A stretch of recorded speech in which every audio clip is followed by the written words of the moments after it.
Bonjour à tous, bienvenue sur la chaîne Autant n'emporte l'Ivan pour un débat aujourd'hui sur le sujet controversé du moment, à savoir Star Wars épisode 7, le réveil de la force. Nous avons tous les deux vu ce film déjà plusieurs fois en moins d'une semaine pour bien pouvoir analyser en VO, en VF, en Un 3D, prétexte pas en professionnel. voilà, prétexte très professionnel, en 3D, pas en 3D, etc., à Paris, à Toulouse.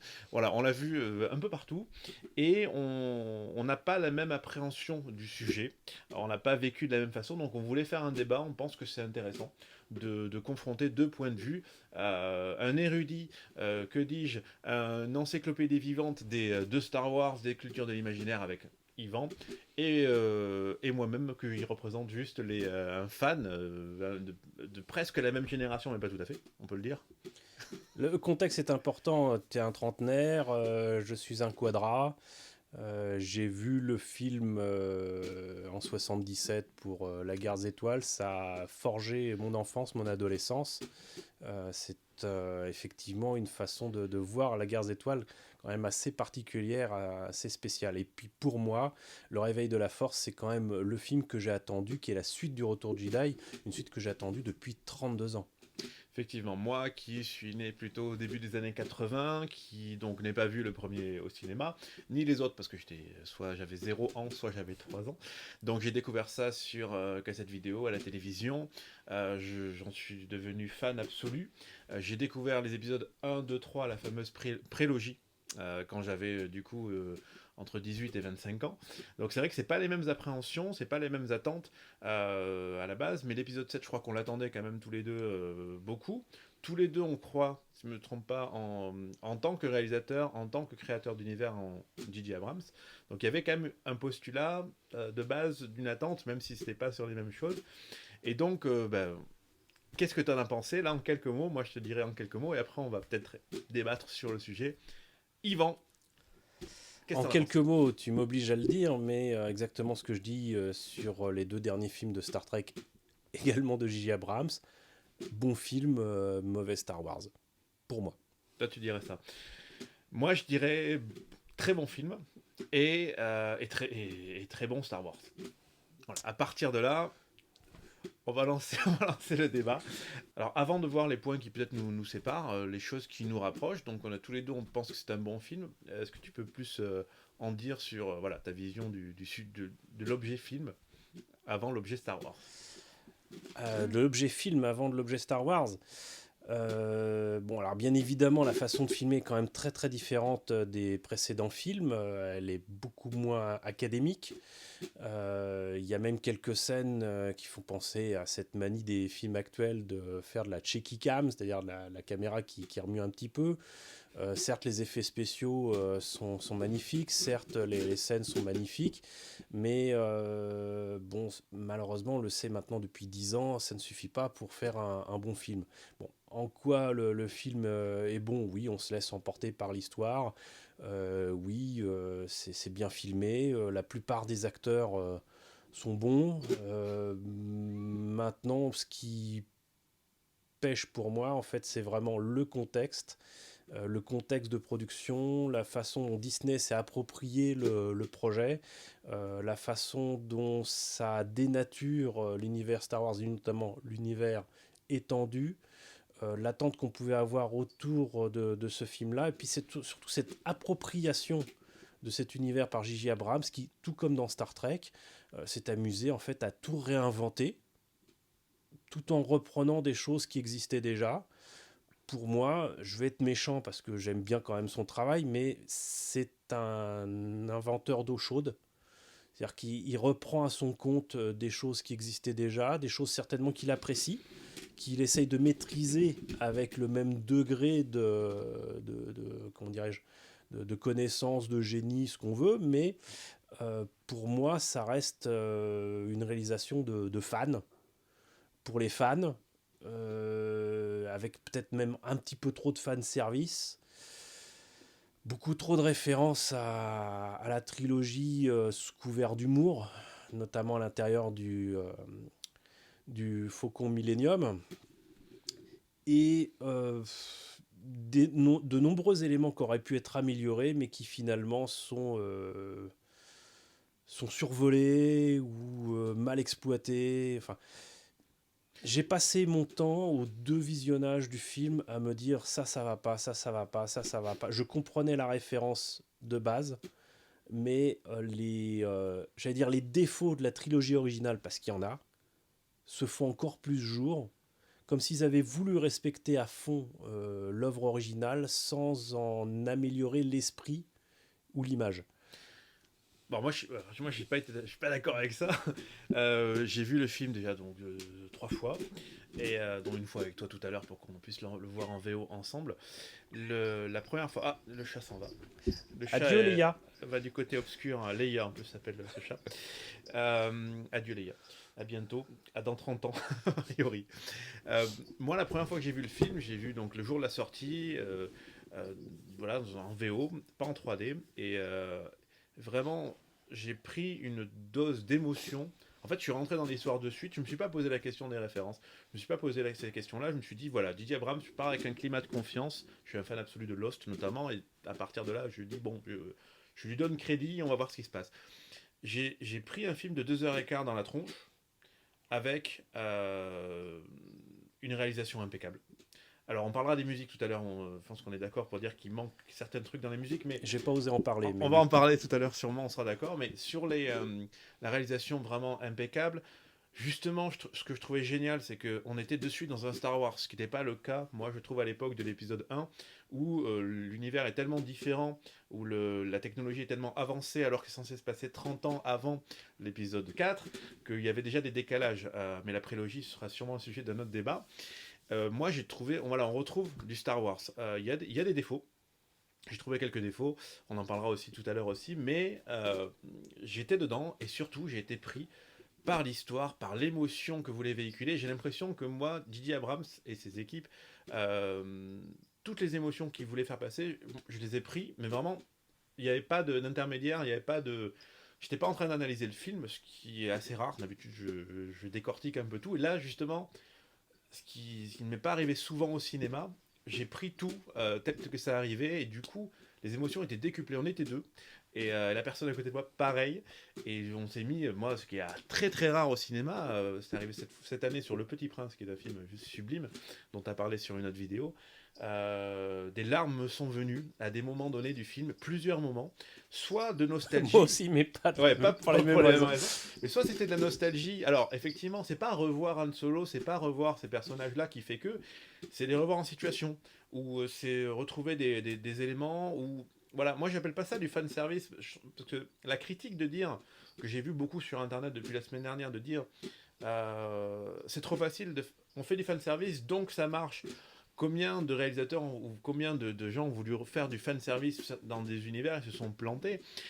C'était pas si évident que ça à faire, et je pense que d'ailleurs l'équilibre qu'a dû trouver Didier Abrams n'était pas super évident. Moi j'ai été pris du début à la fin, notamment il y a un élément tellement puissant dans le film, les personnages, et notamment les deux personnages principaux qui pour moi fonctionnent à merveille et qui du coup nous entraînent dans cette aventure de A à Z. À partir de là, c'est à la fois un bon film et en plus un bon Star Wars pour moi, parce que ça s'inscrit dans la continuité, et c'est la suite, avec de vrais éléments de suite. C'est bien 30 ans plus tard, il y a bien des choses qui ont évolué, même s'il y a beaucoup de références à l'épisode 4 notamment, et ça on va en parler, ce côté reboot caché ou pas. Je me suis aussi posé la question, pas au premier visionnage, au deuxième et au troisième, mais au premier visionnage, non, effectivement, même s'il y a des choses qui me semblaient des clins d'œil, Star Wars, ça fonctionne en miroir. Depuis l'épisode 1, 4, 2, 5, il y a des choses qui fonctionnent un petit peu en miroir, pas tout le temps. Euh, et du coup, non, moi j'ai pris un film, juste quand je suis sorti de là, j'étais vraiment transformé la première fois. Et j'ai dit, ouah, Paris gagné, c'est pas évident, on attendait beaucoup. J'ai essayé de pas attendre autant qu'à l'époque l'épisode 1, où effectivement il y avait un tout petit peu de déception, même s'il y avait des belles choses. Il faut pas oublier. Missa très choqué. Ouais, déjà, voilà. Mais j'ai pris vraiment dans mon premier visionnage, j'ai pris un film dont je suis sorti transformé. Et ça, je trouve que c'est un pari gagné. Et après, maintenant, il faut aller au-delà de ça, se poser la question, est-ce que c'est un bon Star Wars ou pas. Moi, je maintiens que oui. Même s'il y a des similitudes en forme de miroir avec l'épisode 4, qui des fois, effectivement, sont un peu grosses, avant de savoir et je te laisse voir ton avis là-dessus. Moi, sur l'histoire du reboot, est-ce que c'est un reboot caché, un reboot qui ne veut pas dire son nom? En gros, Disney récupère la franchise. Sur l'affiche, il n'y a pas marqué épisode 7, il y a marqué Le Réveil de la Force. Épisode 7, on le voit que dans le générique au début. Est-ce que, quelque part, c'est une façon de s'adresser aux jeunes générations avec du Star Wars et d'en faire pour 40 ans des nouvelles choses? Moi, on peut se poser la question, mais pour moi, ça suffit pas qu'il y ait juste quelques éléments. On va spoiler clairement. C'est marqué dans le titre de cette vidéo, il y a du spoiler. Ça suffit pas qu'il y ait au début un message caché dans un droïde et une étoile noire qui explose à la fin et quelques trucs au milieu. Pour moi, une ça planète suffit. désertique. Une planète désertique, bon, et oui, ben, il y en a beaucoup dans Star Wars. Et d'ailleurs, je fais une petite parenthèse, ceux qui disent, il y a à un moment donné un bar avec des extraterrestres qui jouent de la musique, donc c'est la cantina. Toi et moi qui avons vu Clone Wars savons qu'il y a énormément de bars avec des contrebandiers ou des chasseurs de primes qui traînent. Il y en a plein dans l'univers de Star Wars, ils sont tous aussi loufoques les uns que les autres. Et voilà, il faut connaître l'univers un peu plus que les films pour savoir que c'est pas la cantina 2. C'est différent, et d'ailleurs ce qui s'y passe est très important dans le film numéro 7 qui ne s'est jamais passé ailleurs, hein, le coup du sabre laser, etc. Voilà, ça c'est mon point de vue. Pour moi, c'est pas un reboot. Et surtout, ce que je voulais dire, c'est attendons l'épisode 8 et 9 pour savoir si c'était un reboot ou pas. Ne pas juger que sur l'épisode 7. Alors, bien évidemment, je ne peux pas être d'accord avec tout ce que tu as dit. Pour moi, c'est pas une vive déception. Ça restait quand même intéressant à voir. Ça ne peut pas être aussi décevant que la prélogie. Parce qu'en plus, la prélogie, c'était quand même sur 6 ans. Moi, ça ira plus vite. Ton calvaire ira plus vite cette fois-ci. 3 films qui sont allés crescendo dans la déception, jusqu'à la, entre guillemets, naissance de Dark Vador, qui voilà, était problématique pour moi. Non, le souci, c'est que vraiment, pour moi, il est clair que Disney n'a pas voulu prendre de risques avec ce film et a repris les éléments qui ont marché et qui ont plu au public depuis bientôt 40 ans avec la Guerre des Étoiles. Je ne me serais même pas posé la question d'un reboot si j'avais pas vu l'affiche définitive où apparaît très clairement Starkiller, qui est donc l'étoile de la mort planète, de service. Ouais. En plus de ça, donc, je savais déjà qu'il y a une planète désertique, Jakku, mais avec toutes les ruines qu'il y a dessus, etc., les épaves, moi ça me plaisait beaucoup. Et voir des vaporateurs, exactement comme sur Tatooine, je me disais, bah, quelque part, logique, quoi. Il n'y a pas de nécessité à ce que Tatooine soit la seule planète désertique dans la galaxie, mais ils utilisent encore une fois les mêmes ficelles. Ils retournent la situation éventuellement en changeant le sexe des personnages. Rey, c'est Luke. Ils changent quelques détails. Bon, elle est toute seule, c'est tellement plus mignon d'avoir une orpheline toute seule sur une planète désertique que d'avoir quelqu'un qui est élevé par son oncle et sa tante. C'est sympa, mais bon, les noms changent, mais bon, l'Empire ou ce qui reste de l'Empire devient le First Order, youpi. Les rebelles de service, c'est la résistance, youpi. En plus de ça, je suis désolé, mais même si c'est du space opéra, je m'attends, tout comme avec la prélogie, à ce qu'il y ait une évolution, une dévolution des designs, et on se retrouve avec 30 ans après, avec des X-Wing pratiquement identiques, avec des TIE Fighters pratiquement identiques, et même dans l'univers de Star Wars, c'est pas logique parce qu'il y avait déjà des modèles beaucoup plus évolués, voire des modèles différents qui existaient aussi bien du côté de l'Empire que des rebelles. Je pense immédiatement au TIE Interceptor, éventuellement des modèles qui auraient pu être développés avec le modèle expérimental piloté par Dark Vador dans la Guerre des Étoiles, éventuellement. Et au lieu d'avoir que des X-Wing, et d'ailleurs on a compté ensemble les X-Wing sur l'écran, il y en avait entre 12 et 15 pour attaquer Starkiller qui est quand même nettement plus gros que l'étoile de la mort. Il y avait quand même aussi les B-Wing, les A-Wing, le Y-Wing on le voit pas, enfin je veux dire il n'apparaît pas, alors que s'il faut bombarder une planète entière, avoir de vrais bombardiers, ça serait quand même un brin logique. Non, ils n'ont pas pris de risque, ils ont pris, j'allais dire, le minimum syndical. Ils ont mis certes les moyens, mais ils n'ont pas voulu prendre de risques. Bon, certes, c'est un projet important, certes, ça nécessite énormément d'argent. On ne s'en rend pas compte maintenant parce qu'on a l'impression que les blockbusters, ça se fait en claquant des doigts. Mais je comprends cette attitude, je comprends ce choix, mais pour moi, il résulte d'un film mi-figue mi-raisin qui fait que, et je ne suis malheureusement pas le seul à le penser, je suis mitigé sur mon approche du film, et en tout cas, je n'ai pas été transporté de bonheur comme je l'espérais, alors que les bandes annonces, elles, par contre, ont suscité en moi une émotion que je n'avais pas ressentie depuis extrêmement longtemps. Donc je suis très content que des personnes comme toi ou d'autres ont ressenti des émotions. Je suis encore plus content que des personnes ont pu retomber en enfance, même si cet aspect des choses, Non, très moi, c'est sincèrement, pas... me Non, déplaît. je le vois pas comme ça, mais ouais. Mais ça n'a pas été mon cas. Si je passe mon temps dans un film à voir des ficelles énormes et à découper, à analyser le film sans plonger dedans, pour moi, ce n'est Oui, que mon c'est ce qui opinion. m'arrive aussi d'habitude, mais là, ça peut pas arriver. Je, je, je ne tombe pas dedans. C'est la même façon dont j'exprime qu'un film d'animation est réussi. Pour moi, encore une fois, ou voir est carrément un chef-d'œuvre, ça c'est un peu énorme de dire ça, mais quand on oublie qu'un film d'animation c'est de l'animation, Mais c'est une histoire c'est que c'est bon. racontée. Oui, oui, C'est-à-dire tout à fait. qu'on n'a plus devant soi que l'histoire. Sur ça, je suis d'accord. Mais sur ce que tu dis, je vais rebondir sur quelques éléments. Encore une fois, il y a une histoire à raconter pour moi. Il y a vraiment une histoire à raconter et il y a une suite. Alors, bien sûr, je sais pas si on peut juger, c'est facile, c'est pas facile, quel scénario aurait dû être adopté. On prend Rey. Rey est une planète désertique, effectivement, où il y a les scavengers, là, les chasseuses d'épaves, etc. Il se passe pas grand chose à part ça. Si on en croit les rumeurs, l'histoire, c'est ce qu'on peut en deviner, elle serait peut-être la fille de Luke. Si c'est la fille de Luke, à la fois en termes d'effet de miroir, et en termes de cohésion de scénario, c'est pas tout à fait mauvais que de se dire que Luke l'a placé dans une planète qui peut ressembler à Tatooine et qui, pour qu'elle soit un peu à l'abri, etc.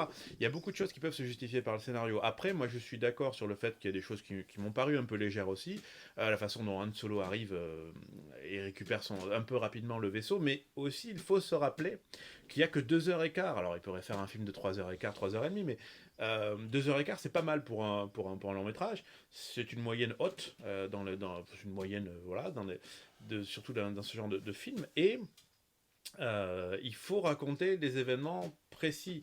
Tout ce qui s'est passé en 30 ans, moi je fais confiance, ou pas, à Disney pour nous sortir le bras rouge de ces 3 PO notamment.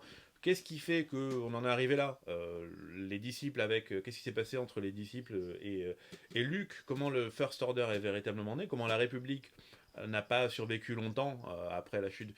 Tout ça, je pense qu'on va la voir sûrement dans des séries, sûrement dans d'autres Tout choses. sort le leader Snoke et son apparence absolument ignoble de personnage Andy 3D. Serkis. Andy Serkis. Andy Serkis est un dieu. Non, Andy Serkis c'est bon, mais c'est le personnage. Oui, mais pour en lui-même l'instant, qui est- encore une fois, on n'en sait pas beaucoup. Moi aussi, il m'a pas. On parlera des méchants tout à l'heure, mais ce que je veux dire, c'est qu'en 2h15, il faut que tu partir d'un point A à un point B sur les événements les plus marquants d'une époque.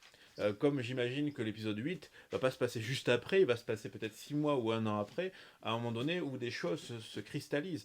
Et il faut faire ça. Quand nous, on a vu Clone Wars, on a trouvé ça extraordinaire. Moi, je sais que toi aussi, tu as beaucoup aimé cette série. Ça prend le temps, c'est une guerre qui dure 2, 3, 4 ans, on sait pas trop. C'est une série télévisée, c'est normal. Mais justement, là, ils peuvent prendre le temps de développer énormément de choses. Dans un film, il n'y a pas tant de temps que ça. Quand on se rappelle de l'épisode 5, me semble-t-il, entre la planète Hoth, la planète d'Agoba et chez Lando, Bespin. et voilà, la planète de Lando Calrissian, est-ce qu'il y a d'autres et aussi l'astéroïde, il n'y a pas tant de décors que ça. Là, il y en avait 3 aussi, 3 ou 4. On peut regretter le fait qu'ils n'aient pas été plus ésotériques dans leur décor. Ils sont très, effectivement, la terre, la glace, le sable, Petit les aparté, forêts. on notera que c'est Laurence Kasdan qui, avec J.J. Abrams, a signé le scénario de l'épisode 7. Oui. Et que c'est aussi lui qui avait signé l'épisode 5. Donc on aurait pu s'attendre à quelque chose d'aussi Il y a aussi bien il y a aussi ficelé peu de que décors. non mais quelque chose d'aussi bien ficelé que l'Empire contre-attaque. Moi, je trouve que c'est quand on compare à la prélogie notamment. La prélogie, moi, alors juste une petite parenthèse, la prélogie, je trouve qu'elle est justifiée et intéressante quand on a vu Clone Wars. C'est-à-dire que la guerre des clones, qui est centrale à tout ça, n'est pas dans les films, elle est dans une série, Clone Wars. Et quand on a vu ça, et qu'on voit tout le développement de tous ces personnages-là, y compris comme Anakin Skywalker qui a une padawan quand même, et qu'on voit pas dans les films, pour X raisons scénaristiques, ça justifie, moi ça me donne envie de revoir à chaque fois le 1, 2, 3 en voyant Clone Wars. Ça donne du sens à cette prélogie et ces choix qu'a fait Lucas voilà, pour nous amener à la chute de la République.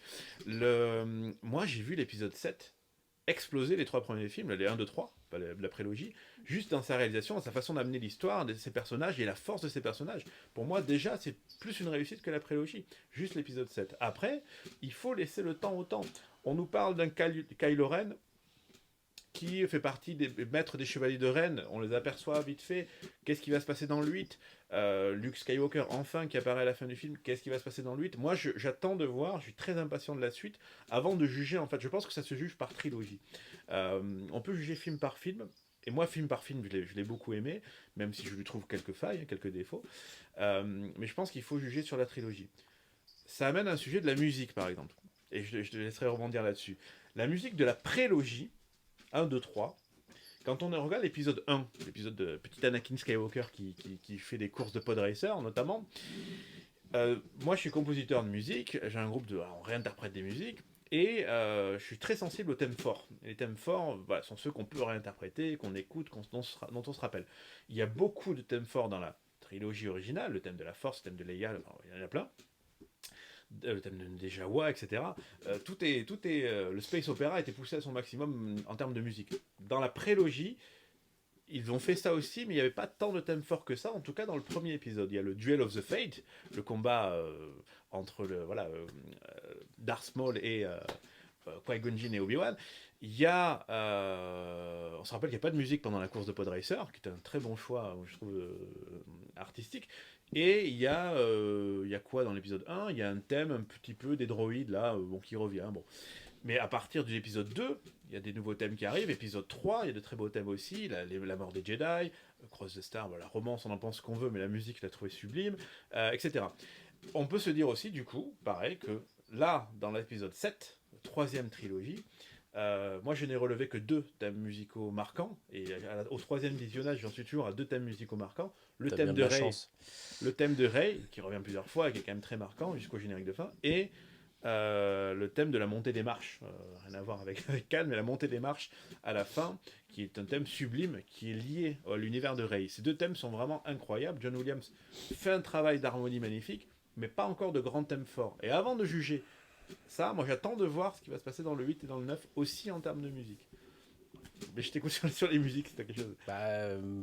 Parmi les choses qui me font apprécier le cinéma, c'est aussi la bande originale de films. Et le fait est que ces dernières années, il y a quand même assez peu de films qui m'ont marqué par leur puissance musicale, j'allais dire. Puisque une musique n'est pas là seulement pour illustrer une image, illustrer une scène. Elle doit raconter quelque chose, elle doit sublimer les émotions qu'on ressent à l'image. Et c'était le cas pour la trilogie originale, mais sur ce 7e film, je n'ai absolument rien ressenti. J'ai au contraire noté que c'était des musiques de John Williams, mais qui semblaient inspirées par d'autres films. Ça peut sembler idiot de dire ça, parce que toutes les musiques de John Williams se ressemblent, mais tout le monde a en tête les thèmes très particuliers de Superman, tout le monde a en tête les thèmes très particuliers de Harry Potter, Star Wars évidemment. Ces musiques-là, voilà, ça doit être du John Williams. On reconnaît les thèmes, on reconnaît immédiatement à quel univers ça s'accroche et ce que ça exprime. Et j'ai rien retenu. Rien de rien. Quelle déception pour moi à ce niveau-là. Et non. Voilà, j'ai même réessayé d'écouter les musiques toute seule pour voir si elles me rappelaient quoi que ce soit. C'est pas le cas. Les seuls moments où ça me rappelle quelque chose, comme par hasard, c'est les quelques notes de musique qui rappellent le thème de Leia de la Garde des Étoiles, et à un autre moment le thème de Leia qui reprend le thème qui est dans l'Empire contre-attaque. Donc il y a effectivement référence à la trilogie originale. Et le thème de la force. Je le reconnais immédiatement. Le thème de la force et quand Rey prend le sabre et se décide à se battre contre Kylo Ren, c'est un thème qui est dans la Guerre des Étoiles, qui est presque repris tel quel et qui fonctionne très bien. Ah oui, et à ce moment-là, je me disais, oui. Et pour le reste... Pour aller dans ton sens, moi, la première fois que j'ai vu le film, et que j'avais pas repéré de thème fort, j'ai un peu assimilé ça au travail d'Howard Shore sur donc, la prélogie, j'ai envie de dire, de Hobbit. Parce que dans le Hobbit, contrairement à ce que diraient quelques spécialistes qui nous regardent, salut Romain, moi, sur le Hobbit, pour avoir étudié la question, parce qu'on a fait un concert de Seigneur des Anneaux Hobbit, on a 10% de Hobbit parce que, à part 2-3 thèmes qui sont le Misty Mountain, etc., le reste, on ne retient rien, alors que les 12 heures de musique créées pour le Seigneur des Anneaux, ça fulmine de thèmes forts, impressionnants. Et voilà, et donc je comparais un petit peu le travail là, et je trouvais ça dommage, et moi j'aurais voulu, un choix artistique, j'aurais voulu, si on m'avait posé la question, qu'ils prennent le compositeur de Clone Wars. Parce que le compositeur de Clone Wars, il est, je crois que je sais pas si c'est quel âge il a, c'est un jeune, un plus jeune sûrement, c'est sûr, une trentaine d'années, je sais pas trop qui c'est, j'avais regardé vite fait à l'époque. On regardera le sur compositeur de Clone Wars, il arrive à récupérer les anciens thèmes, à les transformer, et à créer une foultitude de thèmes et de choses qui fourmillent. Où est Clone Sous Wars? le DVD là. Hop. Voilà. Vas-y, continue de parler, je cherche. Et voilà, et c'est une énergie nouvelle. Je pense que le choix de John Williams, il est là aussi pour assurer, et que je pense que c'était pas un bon choix. À part deux thèmes, et que peut-être c'est bien là aussi de passer le relais. Et j'espère que l'épisode 8 ne sera pas composé par John Williams. On garde les grands thèmes, on se rappelle que pour Harry Potter, il a fait le premier, ou les deux premiers, et qu'après ça passe sur d'autres compositeurs, jusqu'à Alexandre Desplat, le français qui a fait la musique des derniers. La bande originale de Clone Wars pour la série animée, c'est Kevin Kinner. Kevin Kinner, ouais, j'avais vu ce nom. C'est très bon ce qu'il fait. Et en plus, le gars, il est tout seul parce que à la fin, il parle pas d'orchestre, il est tout seul derrière son ordinateur. Alors, c'est aussi la puissance aujourd'hui des logiciels qui font qu'on peut faire une BO de série derrière un ordinateur avec des orchestrations incroyables. J'imagine ce gars à qui on confie le London Symphony Orchestra, il fera des choses incroyables. Donc sur la musique, je pense que sur la musique, on est d'accord. Il y a une bande originale que tu ne connais peut-être pas parce qu'elle n'existe pas en film, mais elle existe en bande originale. C'est celle de Shadow of the Empire, qui est excellente, qui pourrait être c'est une vraie musique, mais qui pourrait être la vraie musique d'un vrai film. Et en fait, c'était juste l'histoire qui se passe entre l'Empire contre-attaque et le retour du Jedi, avec de nouveaux personnages, de nouvelles aventures, et qui reprennent tout petit peu les thèmes de la trilogie originale. Le reste, c'est nouveau, mais pourtant, ça colle. Ça colle. Et je le répète, là, pas d'image, mais l'émotion au niveau de la musique est là. Donc c'est faisable, c'est réalisable. Je pense encore une fois que le peu que j'ai ressenti sur la musique, c'est exactement la même chose que pour ce que j'ai ressenti pour le film lui-même. Ne prenons pas de risques. Nous prenons des musiques que pour illustrer une image. C'est des musiques d'ascenseur. Je suis méchant là, mais c'est ça. C'est des musiques d'ascenseur. On fait ça pas facilement, mais voilà, c'est neutre. Voilà, on va être gentil. Moi, c'est neutre. Je sais pas si c'est ça qui s'est passe. passé pour la musique, mais et quand on regarde le film, ça passe. Mais encore une fois, on ne retient rien. On sort de la salle de cinéma, on ne retient rien. Et c'est pareil pour pratiquement tous les films de ces 10 dernières années. À quelques exceptions près, on ne retient rien. Oui, mais c'est aussi une volonté. Alors, d'une part, c'est une volonté de plus en plus des studios, depuis effectivement, effectivement plus de 10-15 ans, que de passer de l'état de musique. Il y a quelques exceptions, mais bizarrement avec des films qui, soi-disant, ne pouvaient pas marcher, ne devaient pas marcher. Je pense immédiatement, et bizarrement, de Disney et John Carter. Mais bon. Non, mais c'est une volonté des studios que la musique, petit à petit, hollywoodienne, devient illustrative. On passe de la musique au sound design qui devient plus important que voilà. Et l'exemple pour moi principal, c'est Alexandre Desplat, le compositeur français qui cartonne à Hollywood, dont je n'ai jamais retenu aucun thème. Je n'ai pas vu tous les films, mais de tout ce que j'ai vu, je n'ai retenu aucun thème d'Alexandre Desplat. Ou de ses employés, parce que je pense que c'est un peu un système à la Hans Zimmer. Alexandre Desplat et des employés qui sont là, on ne sait pas qui fait les musiques à la fin. Mais bon, en tous les cas, c'est une volonté. Moi, je pense qu'il s'est passé autre chose. Parce que comme dans la prélogie, il avait fait, John Williams, quand même des musiques, de belles, grandes musiques, je pense, moi j'aurais une autre théorie qui consiste à dire, on veut John Williams pour le nom, on lui donne carte blanche, et il n'y a pas de direction artistique derrière. Et on n'a pas demandé des grands thèmes. Et au final, John Williams n'est plus tout jeune, et peut-être que il a fait quelque chose qui correspondait, ou alors il n'a pas, pas eu les images quand il fallait, je sais pas. Peut-être que la méthode de travail est différente que de ce qui s'est passé avant, justement, c'est la méthode soit DJ Abrams, soit la méthode Disney qui a changé dans la production. Mais en tout cas, les musiques, effectivement, il y a un souci sur les musiques, j'espère, moi, que sur l'épisode 8, ça ira mieux. Parenthèse sur Disney, moi je suis quand même ravi qu'on n'ait pas eu le château Disney au début. Il y a une discrétion dans le truc.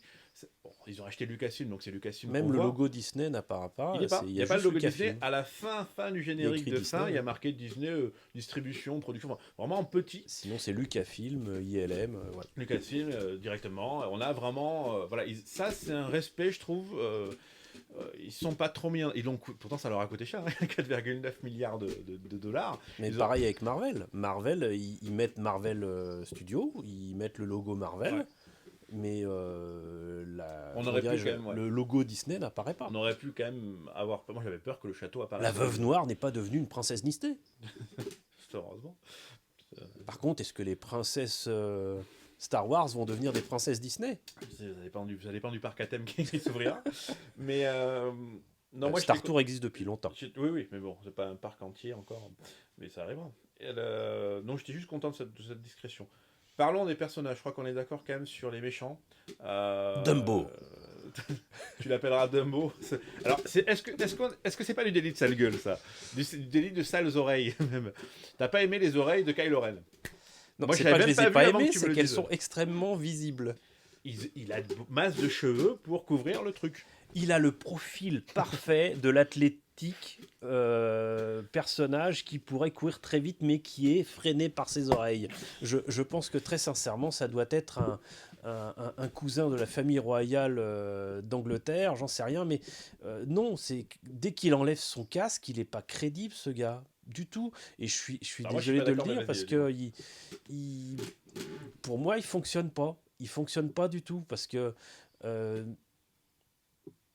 il fait pitié quand il est, j'allais dire, en humain. C'est encore pire quand il est face à son père avec les yeux pleins de larmes. Pour toi, ça fonctionne pas? Non. Mais pour moi, ça fonctionne. Et surtout, c'est juste un sale gosse qui mériterait de se prendre des coups de pied au cul. Et bien c'est ça qui fonctionne. Alors le truc c'est que le sale gosse, il a quand même une trentaine d'années, quoi. Oui, j'en connais. On en connaît tous. On en connaît. C'est pas sale, je veux bien, mais gosse, non. L'adolescence a vachement pris en âge depuis quelques temps. Non, moi la première fois que je l'ai vu, j'ai été déçu comme tout le monde quand il a enlevé son casque. La première fois, sur le premier visionnage. Mais sur les premières scènes où il enlève son casque, je suppliais qu'il le remette. Hein. Après, il l'a remis, c'est très bien. Et quand la première fois que j'ai vu le film, donc il y a une semaine, pendant le combat final, je le trouvais déjà crédible, sans son casque.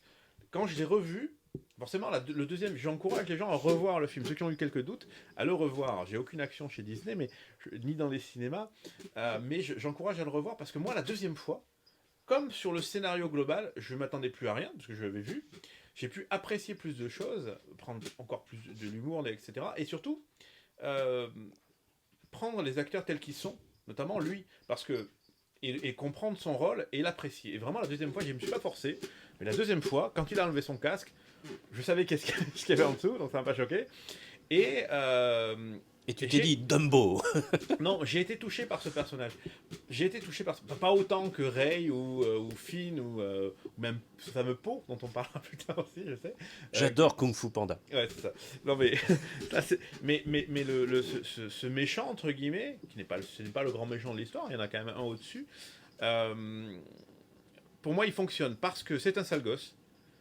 On est dans une ère aujourd'hui, effectivement, c'est actuel. Que de montrer la fragilité des héros comme des vilains dans le cinéma. Là, on nous montre assez pas de suite d'ailleurs son côté humain. On le comprend, même quand il parle avec son masque au début, on comprend qu'il a des doutes. C'est pas un seigneur Sith accompli, c'est même pas un seigneur Sith, c'est un chevalier de l'ordre de Rennes, pas trop ce que c'est encore cette histoire. Et il a un sabre laser C'est pour le différent. marketing, en fait, ils vont lancer des bouchées à la reine. Les Lego et des Lego. Des Lego bouchés à la reine. Ils vont aller jusqu'au bout. Mais c'est un sale gosse qui en plus est en rébellion face à son père. Son Qui a père n'est pas très mal n'importe qui dans construit l'histoire. son sabre laser. Ça peut blesser. Mais ça marche pour blesser l'épaule de Finn à un moment donné, comme on dit chez moi. Non mais pour moi il est crédible et surtout il est en devenir. Alors encore une fois, est-ce qu'on veut un grand méchant dès le premier film? La différence avec l'épisode 4 à l'époque, c'est que peut-être que là ils ne savaient pas à l'époque qu'il y avait un autre film derrière qui allait se faire. Là ils savent qu'ils ont les moyens de faire une trilogie, donc pour moi ils installent des choses petit à petit. Je suis plus convaincu par lui que par le fameux Snoke, dont j'aime pas le nom, même si c'est Andy Serkis. Le gars très grand, dont à la vérité il va être tout petit à la fin quand il sera pas en hologramme, ça on le voit venir à 10 000, mais tant que je sais pas qui c'est ce gars, il m'inspire pas grand chose. Est-ce que c'est une réminiscence de. Bon, on sait pas trop d'où il vient. Et je le trouve pas pour l'instant très attachant en tant que méchant. Il aurait une capuche, ça passerait mieux. Je pense que là, Oui, en plus, c'est vrai. il n'y a pas de capuche. En fait, ils l'ont révélé beaucoup trop tôt, je pense. Déjà, ouais, je suis d'accord avec toi. Il aurait eu beaucoup plus de prestance, même avec un hologramme géant, Juste encore une capuche. avec une capuche et tout. Faire exactement comme il, Oui, mais il ils avait auraient été fait dans l'Empire contre-attaque. Bon, ça aurait été beaucoup trop proche de Bah, c'est l'arrivée ça, de l'Empereur. on aurait dit l'empereur avec une capuche, ça Mais y de est. toute façon, pour le reste, de toute façon, c'est des trucs qui disent pas leur nom, qui prétendent être autre chose. Alors pourquoi pas aller jusqu'au bout? Donc le montrer comme si c'était une espèce de, comment il s'appelle le méchant d'Harry Potter, Voldemort. ouais, non, faut pas dire son nom, voyons. Voldemort. Voldemort, oui. Voldemort. Voldemort, je viens de comprendre. Non mais en plus, il est raté, sincèrement. Avec tout le respect que j'ai pour Andy Serkis, qui se fait connaître depuis Le Seigneur des Anneaux comme un acteur exceptionnel, capable de camper des personnages virtuels, CGI. qui a tellement bien travaillé dernièrement, non seulement sur Le Hobbit, mais aussi sur Planète des Singes, qui est Pas un King excellent Kong aussi. Il est King Kong et voilà, il est King est Kong. partout. Voilà, il est très Il bien. n'y a pas mais Capitaine Haddock dans Tintin aussi aussi, c'est te dire à quel Spielberg. point il est talentueux. J'adorais. Mais là, non, ce personnage, il est raté. Pas autant que d'autres. Hein, je pense immédiatement au capitaine Phasma. Quel nom. Ça aussi, attendons la suite. Tout le monde était là en train de se dire ouais, c'est la grande qui est dans Game Brienne of de Thrones Tarth. et tout. Elle est en costume. Tout le monde se disait ouais, ça va être le Boba Fett de cette nouvelle trilogie. Ah, moi, je sais pas, non. Je suis pas Et on va résumer par oui, pour l'instant, elle sert pas à grand chose. c'est un peu foireux. Ouais. Elle Mais passe son attendons temps la à suite. marcher avec son arme à la main. Mais est-ce qu'on n'est pas en train de théoriser le fait que les gentils sont réussis et pas les méchants? Mais même les gentils sont pas réussis. Je suis désolé. Ray, Non. Finn. Mais c'est pas qu'elle est gentille, c'est que. Ça suffit, alors, Ray, je Finn. pensais que tu parlais de la résistance, mais par exemple Poe, je ressens absolument rien pour lui parce que mis à part qu'on le présente comme Il est pas étant Finn. le meilleur pilote de la résistance. Donc certes, il y a une scène qui prouve que il descend quand même Il est pas mal. 8 ou 9 TIE Fighters en même pas 5 secondes. Mais ok, il est bon, C'est il le est bon. meilleur pilote. Mais, perso, je m'en fous. Pire que ça commence par la présentation d'un personnage campé par un acteur exceptionnel qui est quand même Max von Sydow, qui pourrait être même presque un Obi-Wan Kenobi, qui dit pas son nom, un Obi-Wan Kenobi de substitution. Le personnage, il nous est pas présenté, on ne sait pas d'où il sort. Visiblement, il connaît la princesse Leia, mais on ne sait pas d'où il sort. On l'a pas vu dans la trilogie originale. Il prétend qu'il est au courant des souffrances de la galaxie, que ceci, que cela. Il Il coincé connaît les liens de parenté. Ouais.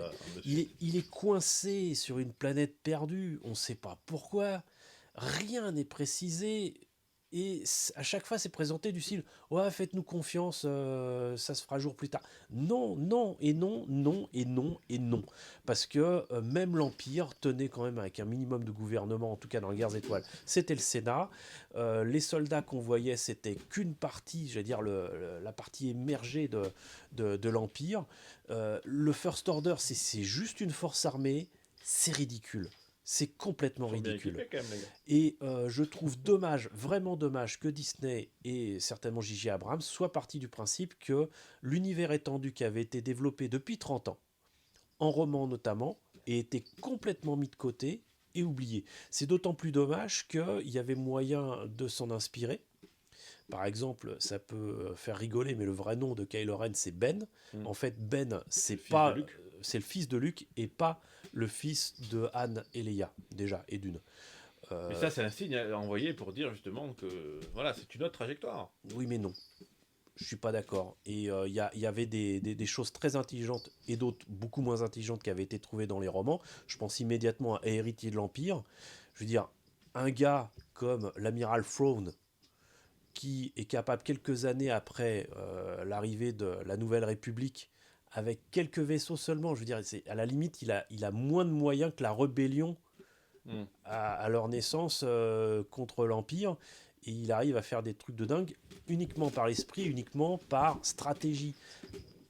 Je dis pas que je dois réécrire l'histoire du film 7 là, mais ça aurait été beaucoup plus intelligent que d'avoir une espèce de bande de mômes pas capables de se battre, pas capables de comprendre que leur armure sert à rien, pas capables de viser, euh, qui ont des planètes entières, mais voilà.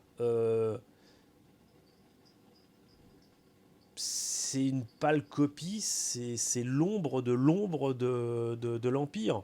Même si c'est 30 ans après, je ne suis pas d'accord. Je ne suis pas d'accord. Il y a, c'est un peu comme si tout ce qui aurait pu être...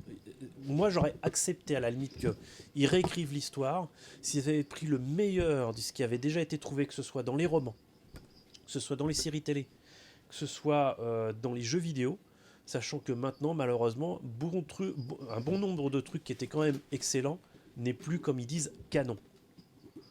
Night of the Old Republic et compagnie, apparemment, c'est vieux, plus ça, considéré dans comme. l'histoire, c'est loin. C'est avant, mais Ouais. c'est pas forcément considéré comme canon parce que ça explique l'origine des Sith, l'origine des Jedi, l'origine de la Force, etc. Et visiblement, c'est mis à la poubelle parce qu'ils veulent raconter leur propre truc. Je trouve ça vraiment extrêmement dommageable. Parce que de toute manière, malheureusement, c'est aussi pareil que pour les personnes qui ont grandi ou qui ont apprécié une œuvre littéraire, qui vont voir l'adaptation au cinéma, ça ne correspond pas. Ça s'appelle Star Wars, c'est la couleur du Star Wars, c'est pas du Star Wars. Parce que ça ne prend pas en compte tout ce qui a été développé ces 30 dernières années et que, encore une fois, pour moi, ils n'ont pas voulu prendre de risques. Bon, il y a certainement d'autres éléments. Il est évident que maintenant que c'est Disney qui a racheté ça en 2012, tant qu'à faire, ce qui sort après, il faut que ça leur appartienne. Or, avec, comment dirais-je, le copyright, le trademark, etc., il y a des choses qui, même si maintenant ils ont Lucasfilm et Star Wars, il y a peut-être des choses qui appartiennent encore à des personnes qui ont déjà signé des bandes dessinées au hasard. Mm. Oui, ça doit jouer. Et ça doit jouer énormément, mais Moi, je dirais pas que ça a juste la couleur d'un Star Wars sans en être, parce que ça n'a pas respecté le travail de gens qui ont écrit des bouquins. alors, je te fais juste une petite parenthèse. Je ne dirais pas qu'ils n'ont pas respecté le travail. Ils l'ont au contraire beaucoup trop respecté.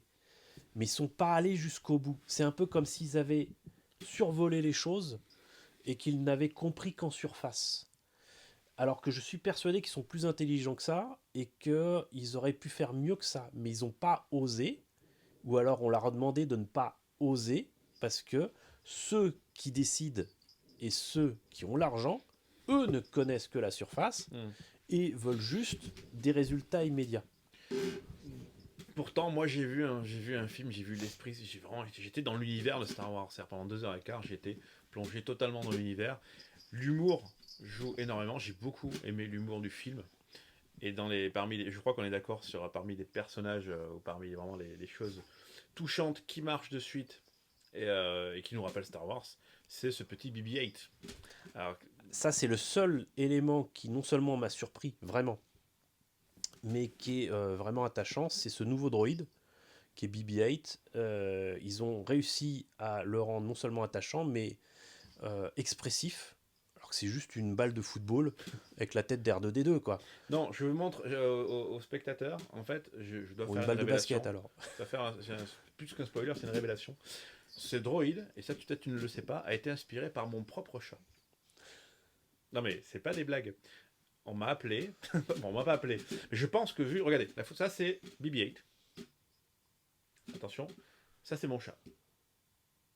Est-ce qu'on peut pas dire que ça vient de là? Je vous laisse apprécier. Bah, je crois qu'il y en a qui fait l'un et l'autre qui fait l'autre. Pas à cette heure-ci. Je précise quand même qu'il est 2h du matin, un 24 décembre au matin. Joyeux Voilà, anniversaire. bon, ça on s'en fout. et qu'on est très fatigué. Voilà. Du coup, BB-8, oui, tu étais surpris positivement. Voilà. Et c'était pas forcément un pari gagné d'avance, parce que, rappelons-le, le R2D2 original n'était pas une machine, mais était campé par un nain Oui. qui s'appelle Kenny Baker. Mais là, tu sais qu'il y a un rat qui fait avancer. Un hamster, monsieur. Un hamster qui fait avancer BB-8. Tu ne sais pas. Non, en fait, c'est une vraie machine commandée à distance, et c'est pas fait en image de synthèse, en tout cas pas toujours. Et le droïde roule vraiment avec un système magnétique, et c'est quand même assez sympa.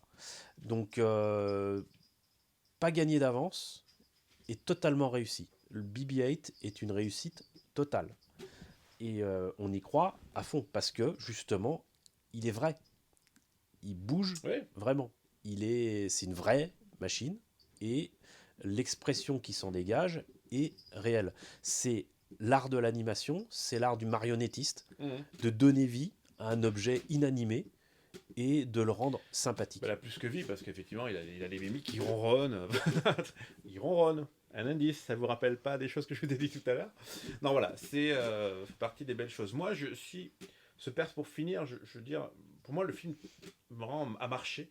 Le personnage de Rey, parce que on voit un film, on voit l'affiche, on voit le film, on le juge sur pièce, mais pour en arriver là, on le sait très bien, il y a un casting, il y a des choses, il y a beaucoup d'éléments qui arrivent à ce produit final qu'on peut juger, qui nous touche pas.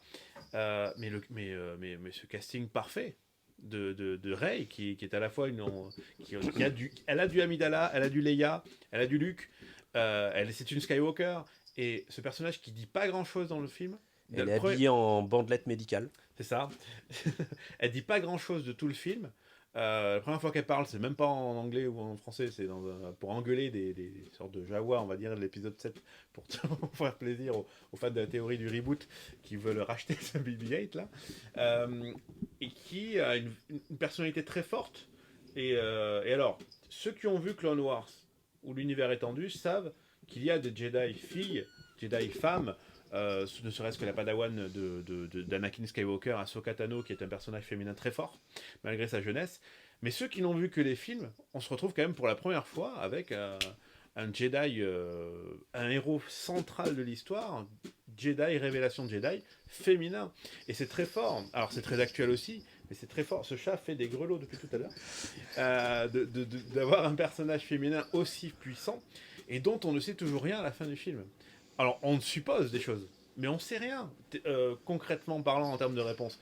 Et avoir un personnage aussi puissant, qui nous tient tout un film, et dont on ne sait toujours rien à la fin, moi je trouve que c'est quand même un tour de force.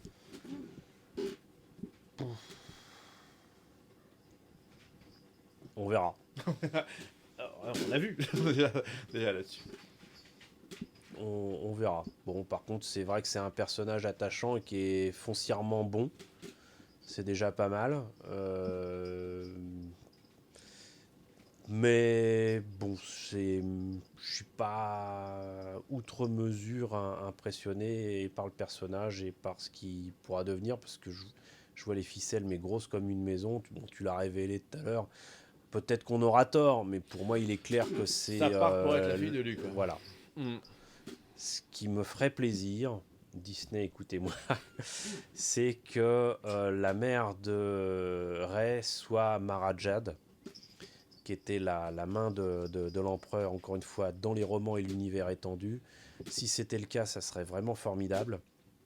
En plus de ça, de toute façon, la débandade de Luke, sans mauvais jeu de mots, autour de ses disciples avec l'Académie de Jedi ressemble quand même fortement à ce qui était dans les romans, pourquoi pas. Mais pour l'instant, je suis encore en attente et ça me frustre à mort. Même s'il n'y a que 2 ans à attendre, ça me frustre à mort parce que je ne suis pas pleinement satisfait du film tel que je l'ai vu pour l'instant. Conclusion. Chacun une petite conclusion sur, voilà, sur ces arguments. Moi, pour résumer, j'ai été vraiment touché par le film. J'ai passé un très grand moment de cinéma. Et je le dis pas souvent, et ça arrive relativement rarement. Cette année, c'est arrivé avec Le Petit Prince et ce film-là. Euh, j'ai été touché, j'aime les personnages, j'attends la suite avec impatience. J'ai des réserves sur la musique, sur certaines choses qui manqueraient à droite à gauche, mais vraiment j'ai été conquis et je recommande à tout le monde et en VO bien entendu. Je l'ai pas encore vu en français, je veux pas le voir pour l'instant en français. Donc pour moi une vraie réussite. Merci J.J. Abrams. Ta conclusion. La conclusion à moi, c'est que je ne suis pas totalement satisfait du film, en tout cas par rapport aux attentes que j'en avais. Euh, pour moi, Star Wars, c'est plus que des films maintenant, c'est un univers étendu avec des romans, des jeux vidéo, des séries animées. Que tout cela ne soit pas pris en compte me déçoit énormément. Maintenant, je n'étais pas parti pour voir le film avec ces a priori-là. Et le résultat final, c'est que, et je suis très déçu, pas assez de vaisseaux spatiaux, pas assez de X-Wing, des ficelles extrêmement grosses, une étoile de la mort plus grande, histoire de faire croire que c'est plus puissant et que c'est meilleur, des personnages qui sont juste des avatars modifiés de ce qu'on connaissait déjà, des décors qui sont quasiment identiques aux précédents films. Je trouve ça dommage, vraiment dommage, et je considère que c'est pas autant un gâchis qu'avec la prélogie, au niveau notamment de la recherche artistique, parce que si la prélogie est décevante, en tout cas on ne pourra jamais dire qu'au niveau des recherches, que ce soit sur les personnages, les costumes, les véhicules, ça a été mal fait. Au contraire, il y a eu pléthore de créativité à ce niveau-là. Là, pour moi, c'est de la redite. Je suis désolé de le dire, mais pour moi, c'est un reboot qui dit pas son nom. Pas de prise de risque. J'espère sincèrement que Rogue One sera différent. Parce que justement, dans l'univers Star Wars, mais d'un autre point de vue, j'espère aussi que le second film passera sur d'autres horizons et sera vraiment original. Et comme nous le précise Leia, eh bien, j'espère aussi qu'il y aura encore beaucoup de succès pour ce second film, pour l'autre film qui est prévu autour de Han Solo, et bien évidemment pour la conclusion qu'on attend avec impatience en 2019. Mine de rien, ça sera la 3e génération de fans de Star Wars qui sera ainsi formée à cet univers-là. Il est très important que Disney le prenne en compte et évite de se dire qu'on est à l'ère du 21e siècle avec les reboots et les remakes à tout va. Voilà, donc vive Star Wars. Merci à vous de nous avoir écoutés, de nous avoir subis. Leia vous dit à très bientôt. N'hésitez pas à partager la vidéo si ça vous a plu, à vous abonner à la chaîne si ça vous plaît, et à très bientôt pour de nouvelles aventures sur les cultures de l'imaginaire.